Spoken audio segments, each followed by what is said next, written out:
जब कोई दोस्त तुम्हें अपना राज बताए तो समझ लेना कि वो अपनी इज्जत तुम्हें अमानत दे रहा है।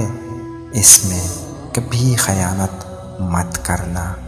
मुसीबतें जो तुम पर नाजिल होती हैं तुम्हारे गुनाहों का नतीजा हुआ करती हैं।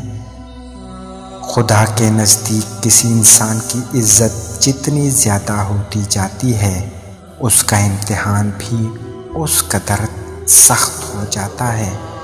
हर इंसान की इज़्ज़त और उससे मोहब्बत करो, क्योंकि हर इंसान में खुदा की कोई न कोई सिफत मौजूद होती है। चीज़ें बहुत अरसे से भी पलट कर शर्मिंदा करने आती हैं, ख़ास तौर पर किसी को दिया हुआ धोखा या कोई बोला हुआ झूठ। जो दर्जा खामोशी की वजह से इंसानों को मिलता है वो 60 बरस की नफल इबादत से बेहतर है। दिल का अच्छा होने से कहीं बेहतर है इंसान ज़ुबान का अच्छा हो, क्योंकि लोगों का वास्ता सबसे पहले आपकी ज़ुबान से पड़ता है। दिल तक तो कोई ख़ास लोग ही पहुंच पाते हैं।